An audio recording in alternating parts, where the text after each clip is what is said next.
It was the weight that gave it away. Her handbag hit the table with an unnatural thud, heavier than usual. She left it there, careless, as she walked toward the bedroom, humming faintly off-key. A sound I once thought endearing, now it grated. I opened the bag without hesitation.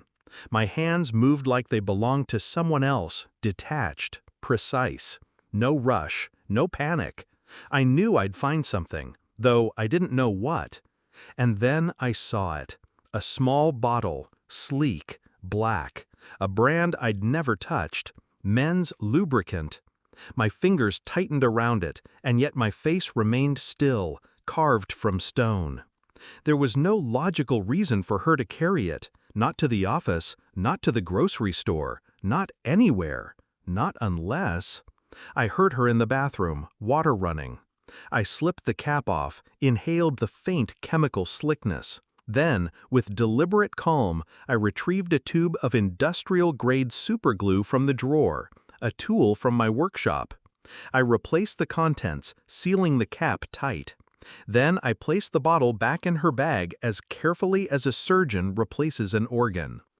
By the time she came out, towel around her hair, smiling faintly at me, I was already seated on the couch, silent, watching, and she never knew. That night, I lay awake listening to her breathing beside me. Too steady, too even, as if rehearsed. Every detail of our life suddenly rearranged itself in my head. The late evenings, the secretive messages, the sudden interest in fitness, in self-care. The way her eyes had started avoiding mine, darting just slightly to the side when I asked innocent questions. The bottle in her bag was not an accident. It was not innocent. Betrayal does not scream. It whispers. It sits quietly in the corner of a room, watching you until you finally turn your head and acknowledge it. I closed my eyes and saw her with someone else. Saw hands on her body that weren't mine. Saw her laugh in that soft way she hadn't laughed at my jokes in months. I wanted to shake her awake, demand answers. But that would give her power, her lies, her rehearsed denials. I had learned long ago that confrontation is messy. Truth should be uncovered in silence, slowly, like peeling skin from bone. So I said nothing. The next morning, when she kissed my cheek before leaving for work, I let her. Her lips were warm, familiar, but I knew they weren't mine anymore. I began my investigation with patience. Her phone was guarded, always turned face down on the table. But habits betray. She often used the same weak passcodes. It didn't take me long to unlock it while she showered. There they were, messages. Deleted threads resurrected from backup logs I restored. Words not meant for my eyes. Last night was incredible. Next time, bring it with you. A winking emoji. I scrolled until my chest grew tight. I read names that meant nothing to me, and yet everything. I didn't rage. I didn't throw the phone. I placed it back exactly as I found it. Days turned into weeks. I followed her movements, checked credit card statements, watched patterns form.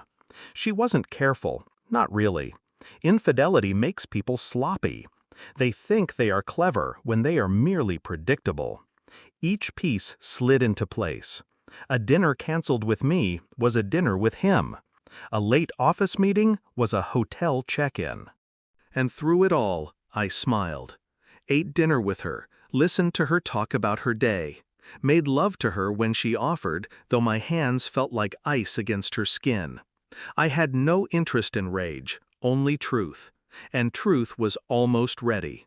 It happened on a Friday. She came home late, her skin flushed, her hair slightly out of place. She dropped her bag again, that same careless thud. I watched her move across the room, every detail burned into me. Then I asked, softly, "How was work?" She froze a fraction of a second too long, then smiled. Exhausting. That was all I needed.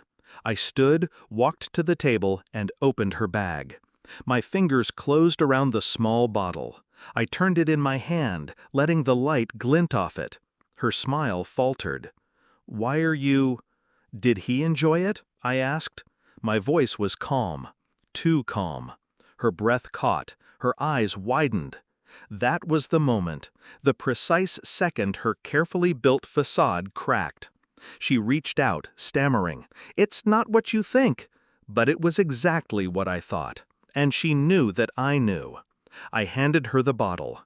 She stared at it, confusion flashing across her face before realization sank in. Her fingers trembled. She tried to set it down. Too late. The glue had already sealed cap to skin. Her panic rose instantly. She pulled, twisted, gasped. The bottle clung to her like a brand. "Why won't it?" I said nothing, just watched. Her eyes filled with terror, shame, disbelief all at once. She understood. The lubricant wasn't lubricant anymore. It never had been. And in that silence, in her horror, I found something close to peace. "Everything," you whispered, "always sticks. Doesn't it?" She broke then. Tears, begging, her mask torn away. But I had no interest in her tears. They were just another performance. That night, I didn't sleep beside her. I didn't comfort her. I didn't speak another word. I simply packed a bag, placed it by the door, and sat in the dark until dawn. When the sun rose, I left the key on the counter. No note, no explanation. She would never forget the glue. She would never forget that silence is sharper than any scream. As I closed the door behind me, the world felt strangely quiet. I hadn't lost anything. I had only uncovered what was already gone. And the final thought that settled in my chest was not grief, not anger, only clarity. She had chosen deceit. I had chosen truth. One sticks forever.